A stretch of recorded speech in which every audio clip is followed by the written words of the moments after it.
Hi, இந்த வீடியோவில் நம்ம அடுத்து தமிழ் கவிஞர்கள் வரிசையில் பார்க்க போகிறது வாணிதாசன் அவர்கள். இந்த 12th old book 11th old book வந்து பார்த்திங்கன்னா நிறைய கவிஞர்கள் வந்து கவர் ஆவாங்க.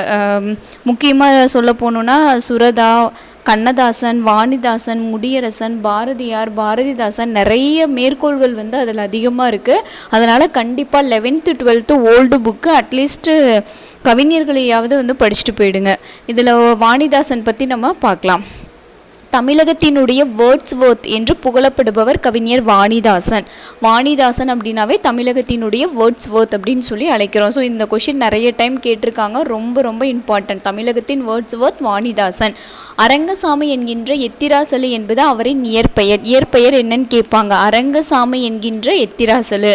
இவர் பாரதிதாசனினுடைய மாணவர். பாரதிதாசன் கிட்ட தான் வந்து கல்வி கற்றார். தமிழ், தெலுங்கு, ஆங்கிலம், பிரெஞ்சு ஆகிய மொழிகளில் வல்லவர். என்னென்ன மொழிகள் தெரியும்? தமிழ், தெலுங்கு, ஆங்கிலம், பிரெஞ்சு.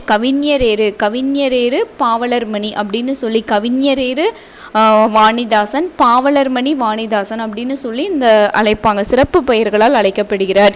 இவருக்கு பிரெஞ்சு அரசு செவாலியர் விருது வழங்கியுள்ளது. ஸோ இந்த கொஸ்டினும் வந்து கேட்டிருக்கிறாங்க. யாருக்கு வந்து பிரெஞ்சு அரசு செவாலியர் விருது வழங்கியுள்ளதுன்னு கேட்டிருக்காங்க. ஸோ பிரெஞ்சு அரசு செவாலியர் விருது வழங்கியது வாணிதாசன் அவர்களுக்கு. தமிழச்சி, கொடிமுல்லை, தொடுவானம், எழிலோவியம், குழந்தை இலக்கியம் என்பன இவரது நூல்களுள் சிலவாகும்.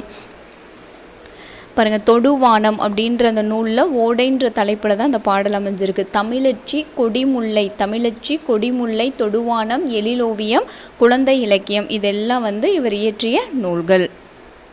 நெக்ஸ்ட்டு 12th ஓல்டு புக் பாருங்கள். பாரதிதாசன் பரம்பரை என்று அழைக்கப்படும் பாவலர் தலைமுறையில் வருபவர் கவிஞரேறு வாணிதாசன். அப்படி இல்லைன்னா பாவலர்மணி வாணிதாசன். மறந்துடாதீங்க, கவிஞரேறு பாவலர்மணி. பாரதிதாசன் என்று அழைக்கப்படும் பாவலர்னா புலவர்கள். அந்த புலவர்களினுடைய தலைமுறையில் வருபவர் தான் வந்து கவிஞர் வாணிதாசன். புதுவையை அடுத்த வில்லியனூரில் பிறந்தவர்.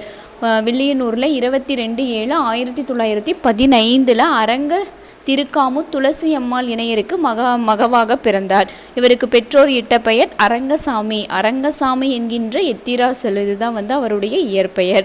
இவர் பாவேந்தர் பாரதிதாசனிடம் தொடக்க கல்வி பயின்றார். ஸோ பாரதிதாசன் கிட்ட தான் வந்து தொடக்க கல்வி பயின்றார். தொடக்க கல்வியே பாப்புனையும் தமிழ் உணர்விற்கும் தொடக்கமாயிற்று. பாப்புனையும்னா வந்து பாடல் புனைகிற அளவுக்கு வந்து அந்த தொடக்க கல்வியே வந்து இவருக்கு அமைஞ்சிருக்கு.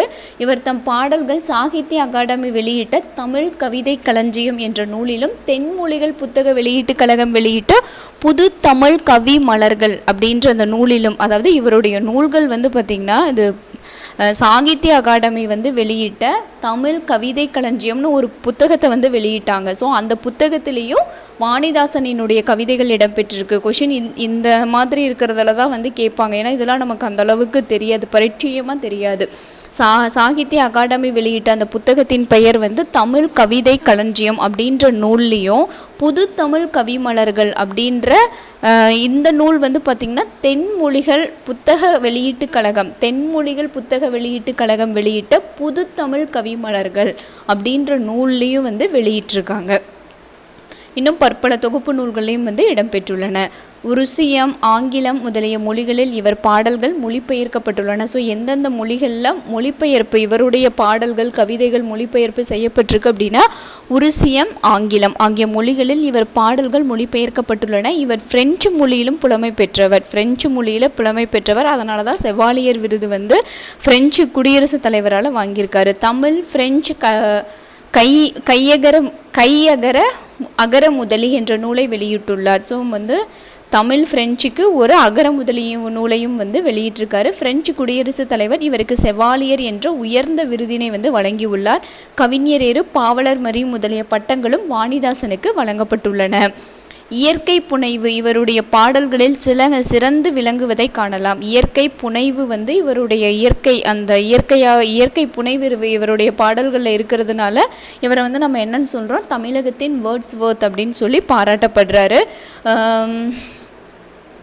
எழிலோவியம் அப்படின்ற நூலை கூட எழுதியிருக்காரு. ஸோ இங்கே கொடுத்துருக்கக்கூடிய காடு அப்படின்ற அந்த பாடல் வந்து பார்த்திங்கன்னா வாணிதாசன் அவர்கள் எழுதியது தான். அவர் எப்போ மறைந்தார் அப்படின்னா 7/8/1974, 1915 பிறந்து 1974 வந்து இறந்திருக்காரு. ஸோ அவர் எழுதிய அந்த நூல்கள்லாம் வந்து ரொம்ப ரொம்ப இம்பார்ட்டண்ட்.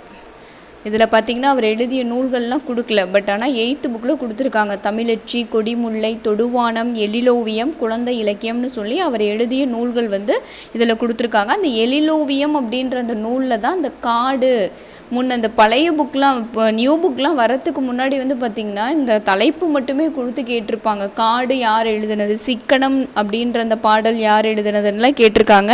11th ஓல்டு புக்கில் புக் பேக்லேயே அந்த பொறுத்துக இருக்கும், அதை கண்டிப்பாக படிச்சுட்டு போங்க. காடு அப்படின்றது வாணிதாசன், சிக்கனம் அப்படின்றது சுரதா அவர்கள் எழுதியது. ஸோ வாணிதாசன் பற்றி பாயிண்ட்ஸ் வந்து அவ்வளோதான். ஸோ அடுத்த வீடியோவில் நம்ம சுரதா பார்க்கலாம். தேங்க்யூ.